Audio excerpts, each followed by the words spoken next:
Let me ask you something. You've got the watch, the shoes, maybe even the car. People look at you and think, that guy's doing well. But your bank account? Your bank account tells a completely different story. And the terrifying part? You already know it. You feel it every month when the bills hit and the savings just don't grow. Here's what nobody tells you, and I mean nobody in your circle will say this to your face. The things making you look rich are the exact things keeping you poor. And today, I'm going to walk you through all 7 of them. Stay until number 1, because that one is the one that will genuinely change how you see money forever. Most people never figure it out. The ones who do, they quietly become wealthy while everyone else is still performing. Let's get into it. Let's start with the big one most people don't want to hear, your car. Not just the monthly payment, though that's bad enough. I'm talking about the full picture: insurance, fuel, maintenance, depreciation, parking, tolls. Studies show the average person spends between $800 and $1,200 a month on their vehicle. Per month. That's $10,000 to $14,000 a year. Gone. Every single year. And here's the thing: nobody buys the car they need. They buy the car that says something about them. The car that makes the guy at the lights look over. The car that makes people at work think, wow, he's doing well. But wealthy people, real wealthy people, they are notoriously unbothered about cars. Warren Buffett drove a battered Cadillac for years. Ingvar Kamprad, the founder of IKEA, one of the richest men who ever lived, drove a 20-year-old Volvo. They understood something most people never learn. A car is not an investment, it's a cost. And the more expensive the cost, the less you have to invest. Every dollar sitting in your car depreciating on the street is a dollar not compounding in your account. The guy driving the leased BMW is paying to look like he's winning. The guy in the paid-off Toyota, he might actually be winning. Stay with me, because number 6 is one almost everyone is guilty of, and most people don't even realize it's happening. Let me paint you a picture. 2 people walk into a job interview. Same qualifications, same energy. One is wearing a $400 designer belt. The other is in a clean, well-fitted suit from a regular brand. Who gets the job? Trick question, because the one with the $400 belt is $400 poorer. Here's what happens with designer labels. When you're not confident in who you are, you outsource your identity to a brand. You let a logo do the talking for you. And the brands know this. That's the entire business model. They charge you $600 for a t-shirt that costs $8 to make, because they're not selling you fabric, they're selling you status.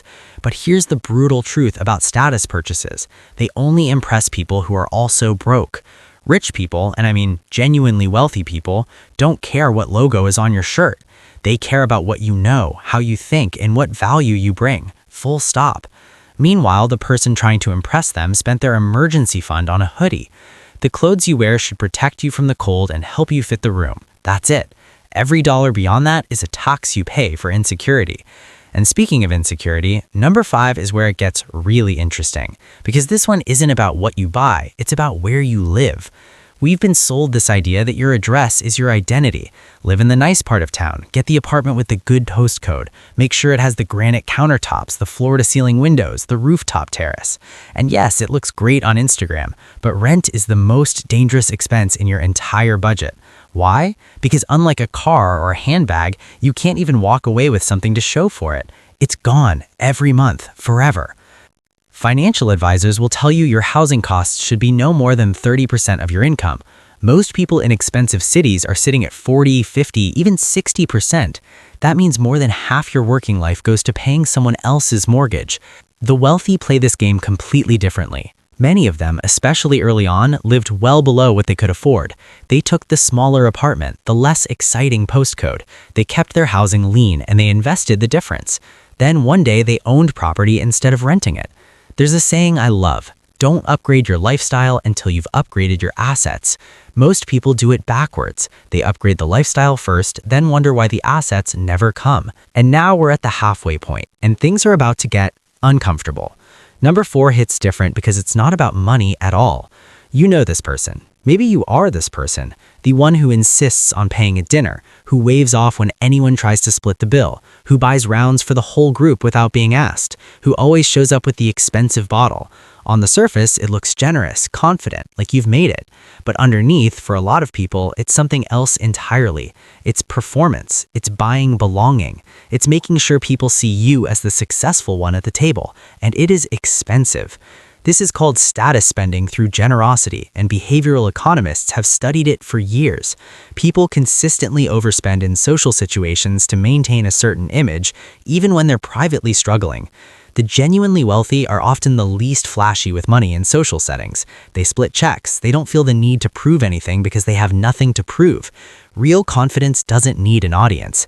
If you're picking tabs you can't afford to impress people who aren't tracking your net worth, you're not being generous. You're buying an image, and it's costing you more than the bill. Now, number 3 is the one that makes people most defensive, because this one has been sold to you as a reward for working hard. Keep watching. You worked hard all year. You deserve it. The 5-star resort, business class flights, the suite with the ocean view, the overpriced cocktails on the beach. All of it documented, all of it posted, all of it designed to show the world that your life is incredible. And then you come home. The tan fades in a week, the memories blur by February, but the credit card statement, that stays sharp, crystal clear, staring at you every month for the next 8 to 12 months while you pay it off. This is what financial experts call consuming your future self. You're borrowing from months you haven't lived yet to fund a week you already have. The rich take holidays too, but they pay cash. They don't go into debt to signal that they're doing well. And many of them will tell you that some of their best experiences came from simple, low-cost trips taken with full presence rather than a need to perform for social media.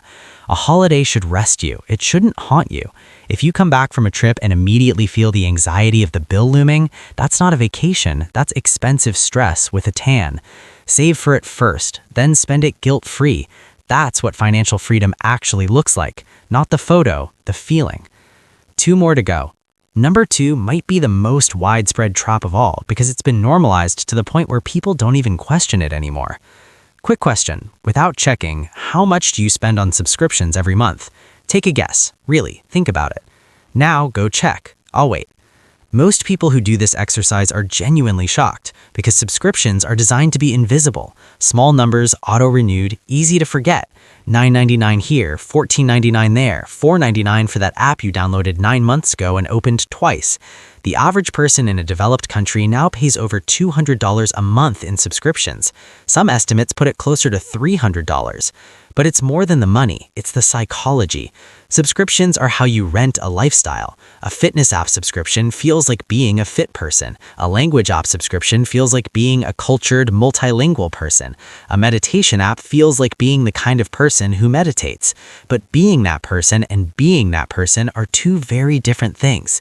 The wealthy are ruthless about recurring costs. They audit their subscriptions. They cancel anything they're not actively using, not because they can't afford it, but because they understand that wealth is built by controlling the outflow, not just growing the income.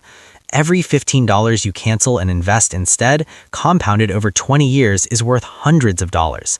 Multiply that across 10 subscriptions, and you're talking about life-changing money sitting quietly in the background.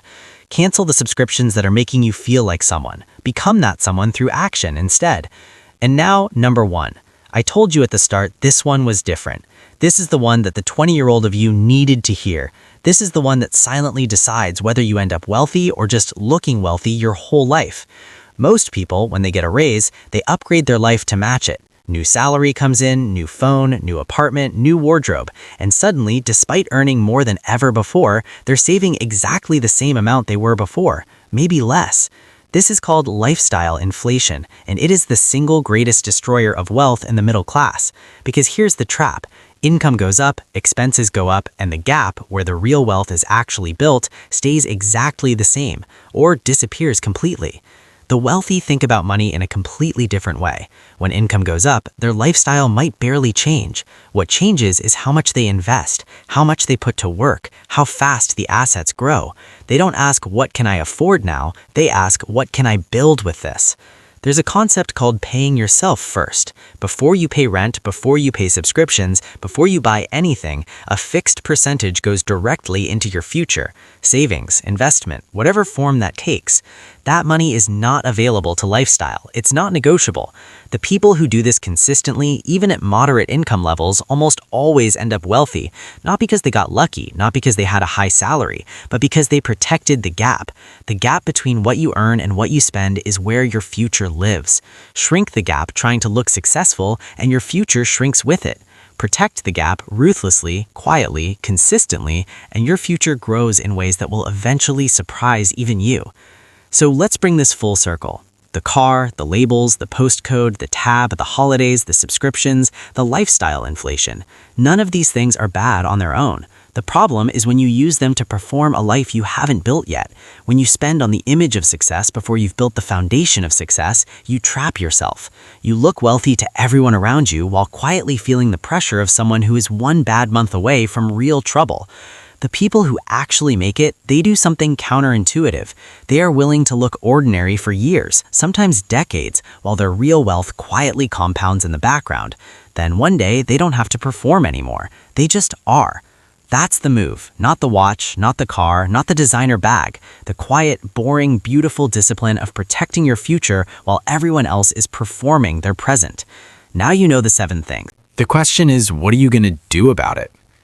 If this hit home, share it with someone who needs to hear it. And if you want to go deeper, the next video covers exactly how to start building real wealth from zero, even on an average income. Watch that next. See you there.